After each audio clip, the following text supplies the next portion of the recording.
scene shortly after 5, finding the 2 bedrooms of the house in Oxford Street well alight.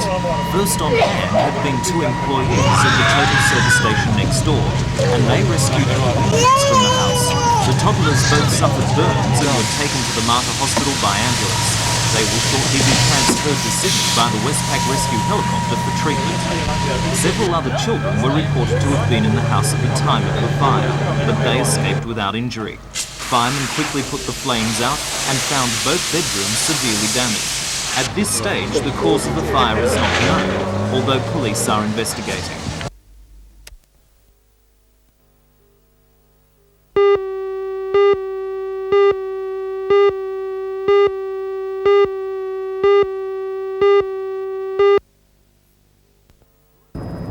Enjoyable though boating is, it sometimes turns to tragedy. Last year there were 43 deaths reported on New South Wales waterways, and in a move to reduce the toll, the Maritime Services Board in Newcastle has set up what it calls a boating safety access line. The telephone service allows people to ring and receive advice on all aspects of boating, including safety equipment and boating conditions. It's a toll-free Sydney phone number, 008 42 2718. That's 008 42 2718. The service supplements the work of boating service officers in the Newcastle area who, although keen to give advice and help, spend a lot of their time on the water and away from the telephone. However, more boating service officers will be appointed in the near future as part of the $75 million Waterways program announced last year.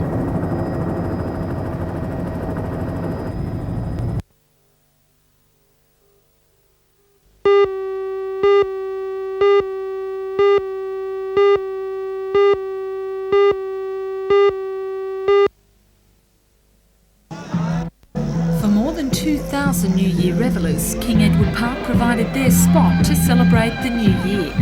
Despite an intense morning clean-up, glass from broken bottles and loose panels from the rotunda still remain. Dr Brian Masters' house overlooks the park. He's been a resident of the area for the past 7 years and says the council needs to take action against nighttime dragsters and gatherings which litter and damage the grounds. He says that the park should be closed to all traffic at night and opposes any future development plans which have recently been suggested. Well, I view with suspicion and alarm any proposal to erect any more structures in this park, and I think the National Trust would share my view.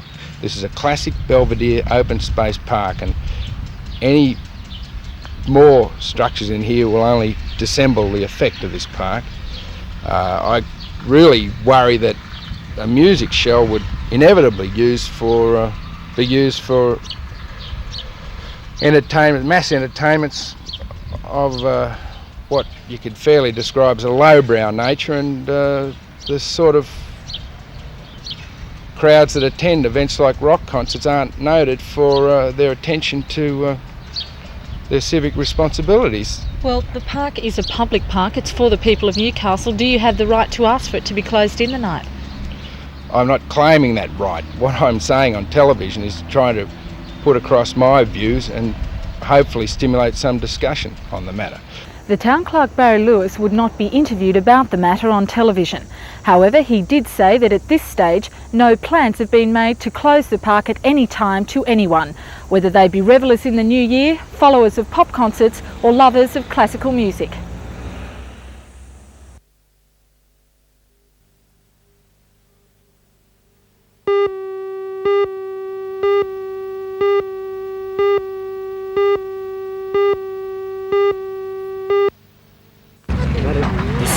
Shortland by surprise at about 5:45 last night. There seemed no pattern to the destruction, for while Shortland residents patched up smashed windows and roofs, nearby suburbs suffered little more than some gusts of wind and hail. The Shortland Bowling Club was more unlucky, opened like a can of beans by a fierce gust of wind. Nearby, the storm tore the roof off the Shortland Rugby League Football Club's training grounds. But the greatest destruction was wrought in Blacksops, where this morning locals were either cleaning up or thanking their luck. The block bounded by Manila and Karawar streets took the brunt of a freak mini tornado that tore into a handful of houses yet left others untouched.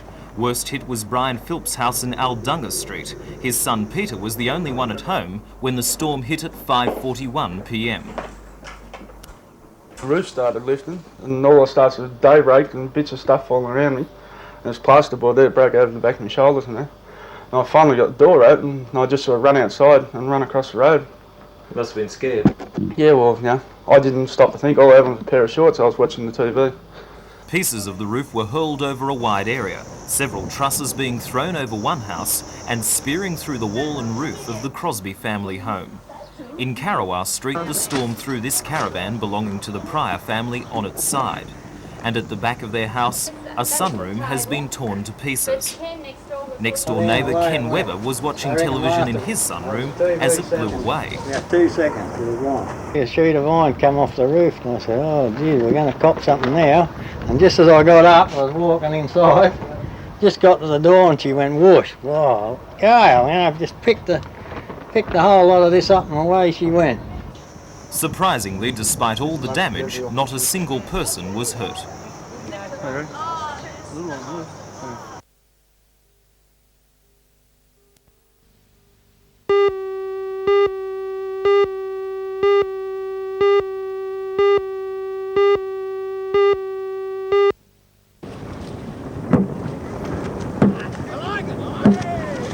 It may not be a fire-breathing dragon, but with all the huffing and puffing required to keep it ploughing through the waves, this dragon boat generates almost as much interest as the mythical beasts themselves. This vessel is the modern equivalent of the racing craft that have enlivened festivals in China and Hong Kong for some thousands of years. The Region Maritime Museum and radio station 2HD are bringing the excitement of dragon boat racing to Newcastle for the Harbour Regatta on February the 8th. The Sydney branch of the Australian Dragon Boat Association is supplying this and 4 other boats. Being large beasts, the dragon boats require 20 paddlers as well as a drummer and a sweep. Yesterday's outing was only a practice, but next month competitors will be doing their best to tame these water dragons.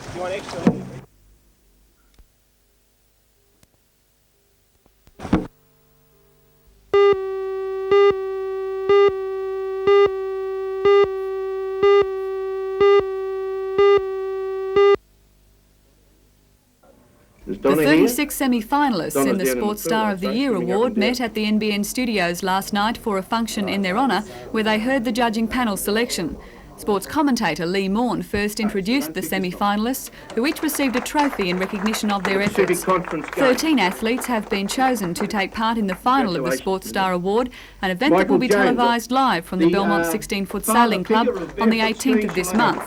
The finalists are Australian single surf ski champion Chris Bond, Donna Proctor, a world-ranked swimmer and Commonwealth Games prospect, 4 times Australian beach flags champion Michael Jones, Faye Craig, who teamed with Mel Richardson to take out the World Pairs Lawn Bowls, and tennis sensation Peter Doohan. Also included are cricketer Bob Holland, world windsurfing champion Bruce Wiley, Australian weightlifting champion Greg Hayman, and Debbie Pugh, who finished second in the World Barefoot Water Ski Championships. Middle and long-distance professional runner Glenn Ritchie, Robert Thompson, the jockey who rode the most winners in Australia during the last season, Gary Brunages, World 505 champion, and motorcyclist Chris Watson have also been selected as finalists. All 13 athletes are from the NBN viewing area and have made an outstanding contribution to their sport in 1985. Great to see. Karen Menzies of the Australian soccer team, women's soccer team of course.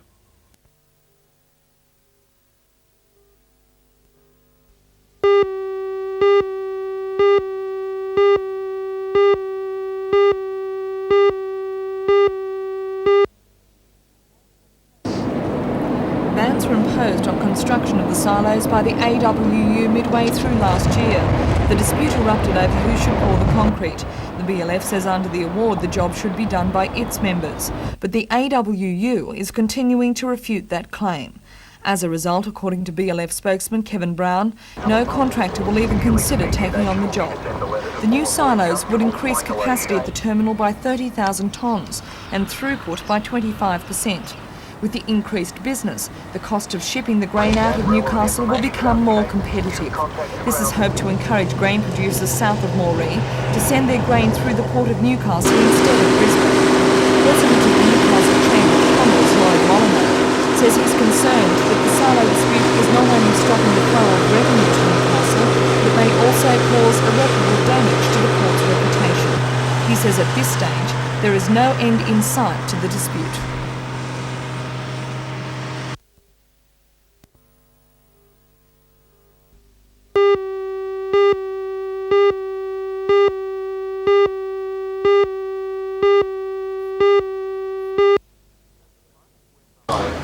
At the Primac warehouse in Newcastle, bales of wool were being stored in preparation for tomorrow's first sale of the year.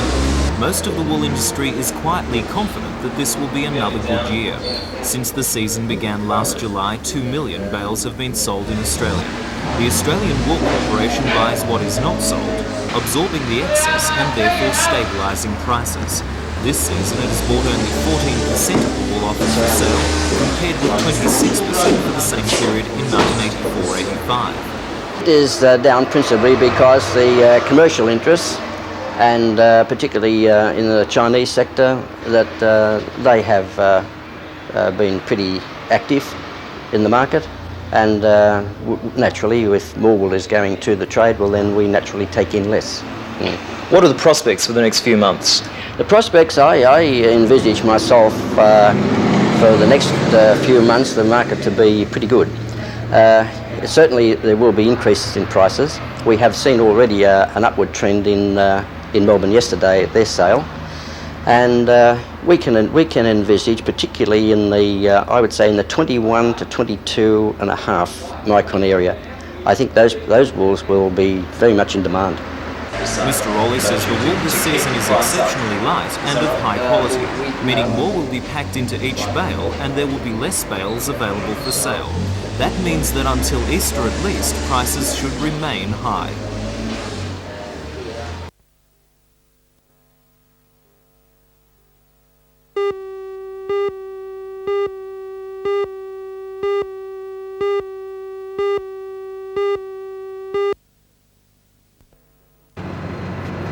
Just after 3 o'clock this morning, and flames lit from terrace houses in Bull Street between Union and Corlett Streets, Cooks Hill. The fire started in number 104 Bull Street, a vacant 2-storey terrace, engulfing it in seconds. Soon flames were threatening the adjoining houses, and they became the focus of the firemen's attention. Brigades from Cooks Hill, Merewether, Carrington and Hamilton worked frantically, their concern that the blaze would spread from roof to roof. By 4:15, however, they had succeeded in stopping it. Then the mopping up began. Number 104 had been vacated a week ago. The residents in number 102 were away on holidays, and the occupant of number 106 was at work, leaving a stunned John Gale from number 108 to worry about not only his home, but also because I know what it's like with the wind, neighbours. and I was frightened that the flames may have managed to get down between the houses, and this is what's been a big worry on my mind for many years. But if the flames got down in between the houses, there'd be no way in the world they could stop it. It seems as though the fire is under control now. Any damage to your house? I don't know, mate. I don't know. I haven't been in there to have a look to see where they've been, but I know the firemen have been in there quite a lot. And I was very concerned with the dog next door because I could hear it thumping and charging around the house. And the lady that owns the dog is away at hospital, working at hospital, and she's going to get one hell of a shock. With the mopping up came the start of the firemen's investigation. Number 104 had been extensively damaged. Luckily the damage to the other houses had not been too severe.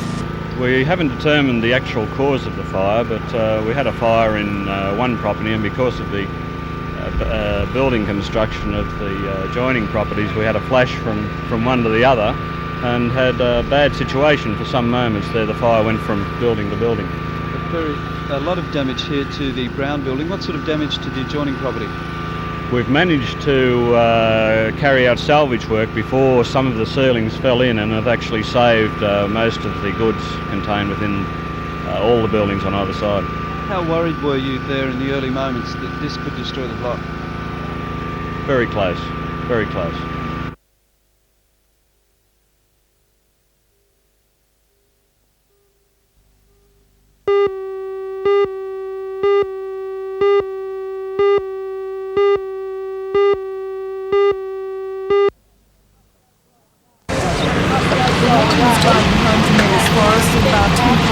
This afternoon, when according to eyewitnesses she lost control of her vehicle on gravel on the side of the road.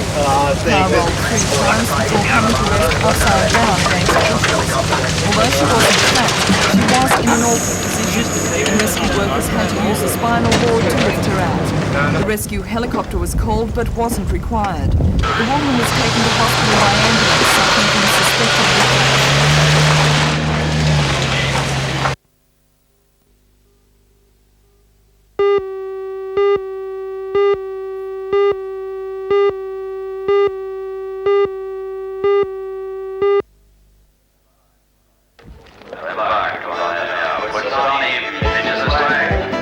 The excitement of Rodeo never fades, and even in this age of high-tech sports, it still attracts the crowds. The healthy roll-up at White Park in Scone this afternoon confirmed that Rodeo is not only surviving, but undergoing something of a boom in this country. It was the first time a rodeo of this calibre has been seen in the Upper Hunter. Almost 200 professional cowboys from the Australian Rough Riders Association battled to tame the finest and meanest collection of broncs, bulls and steers ever seen outside the National Championship. The money raised for the carnival will be donated to the Cancer Appeal. The Scone event was used by the top competitors as a warm-up for the Tamworth Rodeo next week, which is expected to attract 10,000 spectators. Organiser of the Scone Rodeo is former North American champion Steve Gibson, and he believes the sport is growing in popularity because people are attracted to the danger. People are getting jammed with football and cricket. Every time they turn the television on, there's something like that on there. And rodeo is something a little bit different with the same kind of danger in it. And it's man against beast, which is something different again. And it's been going on for years when you think about it. You know, everyone's rode horses since time begun.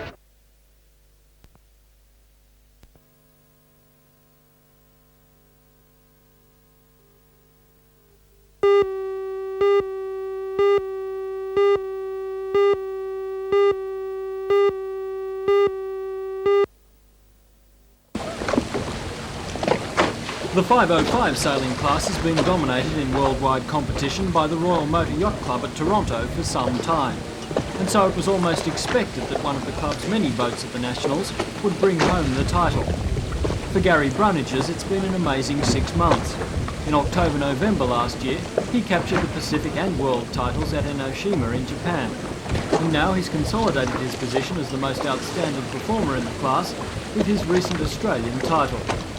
Brunnages and sailing partner Greg Gardner took that title from fellow Toronto sailor Peter Hewson, who could only manage a 7th this year. The national title wound up on Port Phillip Bay on Friday with 3 heats, and according to Brunnages, it was anything but smooth sailing. We'd been there nearly a week and only had 2 races, and so we had to sail 3 races on the Friday. The seas had built up to 8-10 feet at times, and being lake sailors, we aren't used to those sort of conditions, so it was pretty hard for us. His eyes are now set on holding on to his world title when the event is held in France next June, and says he owes much of his success to the strength of his club. We sail together and travel around as a team, and it's through the strength of the fleet racing at Toronto that we had the results, I think.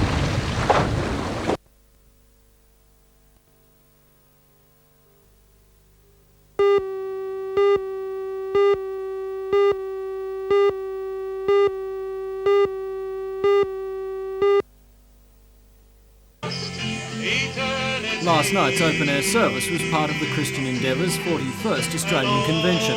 It's the first time they've held their convention in Newcastle. Christian Endeavour is an international and interdenominational movement founded over 100 years ago with the aim of providing planned spiritual activity. Since its beginning, the movement has spread around the world into many of the mainline churches. Last night's service was attended by hundreds of people, young and old, and as well as several sermons included spiritual songs and hymns and prayers. The convention will run in Newcastle until Wednesday, and many other activities are planned, including a public rally and forum to be held each night at the City Hall.